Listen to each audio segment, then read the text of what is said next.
Yendo al tema de la palabra, de la ideología y del poder, recuerdo en esta novela 1984, ¿no?, que vos conocerás, habrás leído, de Orwell, cuando explica la administración de este gobierno que dice que está el Ministerio de la Verdad.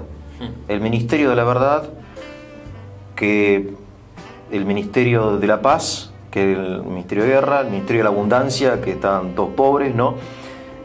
En una palabra, este escritor prevé, aparte con la experiencia que él había tenido también, cómo en el siglo XX el tema de la manipulación de las palabras llegó como a un, no sé, a su cenit, ¿verdad? Uno estudia un poco las propagandas en la Unión Soviética, o en la Alemania nacional socialista, o los días de hoy. Parece que todo es como un relato. O en el occidente liberal. ¿No? El occidente liberal, todo como hay mucho de relato y poco de realidad. Y realmente nosotros estamos muy indefensos, somos muy vulnerables a todo esto. Te hablan de cambio, no sabes cambio para qué, hacia dónde, te hablan de libertad, no sabes de libertad para qué o de qué, ¿no? Es todo muy raro, me parece. Hay un autor hay un autor que yo en el libro cito, me hicieron conocer también en mis estudios cuando era más chico, el padre Petit de Murat. Sí, sí. Él hablaba de la palabra violada. Decía, ¿cuál es la cumbre de la violación de la palabra? ¿Cuál es el momento en que la palabra es más distorsionada? Cuando la palabra es una cosa, su significado como término es una cosa, pero aquello a lo que se significa es exactamente lo opuesto. Lo opuesto, claro. Por ejemplo, políticas poblacionales. En los años 70, de repente, algunos organismos ligados a Naciones Unidas, grandes entidades financieras, decían que iban a financiar políticas de población. Entonces, ¿en Sudamérica dónde? En Sudamérica, por supuesto. Sí, sí. Que digamos, por supuesto en el sentido de que es el lugar donde no importa nada. Claro. Entonces, la política de población consistía en educación sexual, aborto, anticoncepción, por lo cual la población se reducía.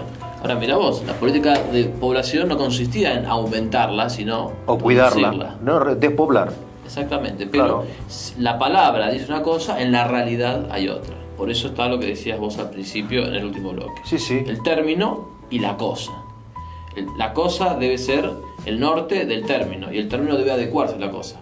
Ahora, cuando el término va para un lado y la cosa va para el otro, tenemos este grado de confusión mental que es el que estamos viviendo. Sí, hay palabras que alguien llama palabras bozal, que son palabras que te cierran el pico. Es decir, por ejemplo, facho, ¿no? Vos sos facho. Sí. Ya, o sos de derecha. Intolerante, fanático, sos fundamentalista. Sí. Y ya no puedes decir nada. O te cierra, digamos, el pico, terminó, y estás ahí todo tímido diciendo, bueno, me voy porque... Es decir, te desacredita totalmente. O en el campo de la ciencia, creacionista. O sos creacionista, entonces sos un troglodita, dinosaurio, estás en contra de la ciencia. Después hay palabras, por ejemplo, palabras talismán o libertad, ¿no? Que quedan bien en todos lados. Claro, cambio, pero que no significan nada fuera de un contexto, ¿no? Progreso. Dinamismo. ¿no? Dinamismo, democracia, diálogo. Sí, una cantidad enorme de palabras que se utilizan en forma tan ambigua, que realmente vivimos en un mundo de confusión total. Por eso uno ve estos programas de televisión de discusiones, ¿no? Dice, sacaré algo limpio de todo esto, y vos estás 2 horas escuchando ahí, si no sacaste nada en limpio, porque nadie definió los términos. El sentido de la palabra. ¿No? Como le preguntaron, creo que vos lo citás no sé si a Unamuno, si Dios existía. ¿Usted cree que Dios existe? Bueno, usted defíname qué significa creer, existir y Dios. Después le respondo, ¿no? Un poco, a ver, contame un poco sobre esto. En primer lugar, es tal como lo decís, hay una gran confusión de palabras y me parece que está bien que juguemos un poco con esto de bozal y talismán. Hoy la discusión pública tiene un margen muy pequeño, hay enormes restricciones. como dice Chesterton, hoy tenemos la libertad de discutirlo todo y estamos discutiendo muy poco. Qué bien. Y es mucho más lo que estamos ocultando debajo de la alfombra que aquello que realmente estamos discutiendo. Hay como una agenda determinada sobre qué se puede discutir. Y lo que se puede decir y hasta dónde. Y hasta dónde, sí. Y entonces, por ejemplo, una de las cosas que tratábamos de decir en el libro era esto de que ya no se discute en términos de un paradigma de verdad o falsedad. El paradigma de verdad o falsedad implica que discutimos vos y yo y hay una realidad, un tercer elemento, que es el que nos mide. Te mide a vos y me mide a mí. Y entonces nuestros discursos serán verdaderos o falsos en la medida en que se acerquen o se alejen de la realidad. Y lo que hacemos vos y yo como una disputa en la cual buscamos ver quién tiene razón. Eso sería el modelo clásico grecolatino de discusión, de debate. Hay una verdad, o vos o yo tenemos razón, o tenemos razón los dos en algunos temas, pero en otros no. Pero siempre hay como una referencia a una cosa. Tercera. A una tercera, que distinta. Te acercás o te distanciás de la cosa. Bien. Distinta a vos, diferente a mí y superior a ambos, de los cuales los dos debemos el respeto. Bien. Eso es un paradigma. En el otro paradigma del progresismo actual, que viene ganando peso hace 30, 40 años, el paradigma es: o no hay verdad o no se puede conocer. Por lo tanto, no es legítimo sostener que hay una verdad absoluta. Todo es consenso, todo es dialogable. Entonces, lo que importa es que seamos moderados. Entonces, ese progresismo no tiene terror de estar en lo falso, tiene terror de los extremos. Entonces, lo que está a la ultraderecha es repudiable, lo que está a la ultraizquierda está mal, pero no porque esté mal intrínsecamente, sino porque está a lo ultra. ¿Qué es lo bueno? El liberal, el moderado, lo que está como en el medio, ni muy ni tan. Y dentro de ese paradigma es como el lugar donde los moderados son los que tienen razón. ¿Por qué? Porque no se van ni a un lado ni al otro. Y las posturas no son desacreditadas porque sean falsas o erróneas, sino porque son demasiado extremas. Y ellos llaman extremos a los que usan la lógica. Entonces, si yo razono con lógica y llego a un montón de conclusiones, usted es un extremista.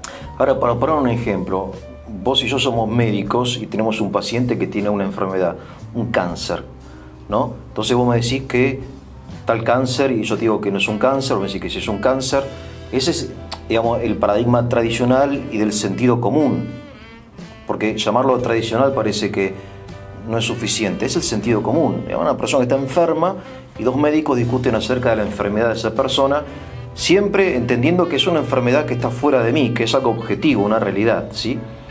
Ahora, en este nuevo paradigma, en realidad no importa la enfermedad de la persona, lo que importa es, qué sé yo, poner el consenso entre nosotros dos, o que no se sienta mal, o que yo no te ofenda a vos, no sé. No tiene sentido en realidad, ¿no? Me parece que tu planteo es muy bueno y yo creo que ese planteo pondría en aprietos a estos ideólogos.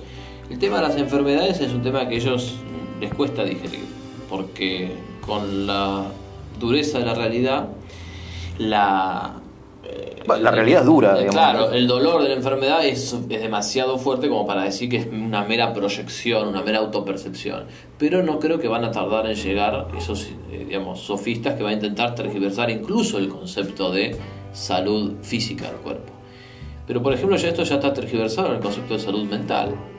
Hoy, para muchos psicólogos, la salud mental no es la adecuación de la persona a su vocación, a una realidad, a una norma objetiva, a la verdad de las cosas, sino la adecuación de la persona a su proyecto de vida. Entonces lo importante es que vos seas fiel a tu proyecto. Si tu proyecto es ir y matar gente, no importa, pero sos fiel a tu proyecto, metele para adelante. No, hay que ser fiel al proyecto, pero el proyecto también tiene que ser fiel a las normas éticas. Sí, está claro. En la medida en que uno se va metiendo en la parte de la psicología, mucho más en lo intelectual, hay lugares para estos divagues, pero cuando vos entrás o te referís a un problema real, concreto, trágico, como en una enfermedad, ahí suponete que el que está enfermo no sea un tercero, sino uno de estos ideólogos. Él no va a poner y decir, bueno, no, miren, no, la verdad, pónganse de acuerdo, digamos, que tengo, ¿no? Porque en el fondo, como decía alguien, que todos en la práctica son realistas, ¿no? no sé quién lo decía, pero me parece que tiene razón. Creo que Castellani decía, Castellani, ¿no? El mismo Hegel, que creía que el mundo era una proyección de la mente, a fin de mes quería que le paguen el sueldo al profesor en la... Sí, o tomaba el té y el frío se abrigaba porque no era una proyección de la mente. Se acabó el constructivismo. Claro, exactamente, pero me parece, vuelvo a repetir, que el tema de tu libro es fundamental, y vuelvo a insistir en que me da la impresión de que los argentinos, por falta de capacidad de análisis, estamos muy vulnerables, muy indefensos, porque en la escuela no nos enseñan a pensar. No sé, ¿a vos te enseñaron a pensar en la escuela? A mí me enseñaron a pensar. Bueno, vos sí, qué suerte. En la escuela y en la casa. Bueno, en tu casa, pero a mí me enseñaron matemáticas, geografía, no sé, los ríos, montes Urales, pero a pensar... Sí, bueno, es otro arte. Es otro arte que no se desarrolla, al menos en el sistema de educación pública, no lo sé.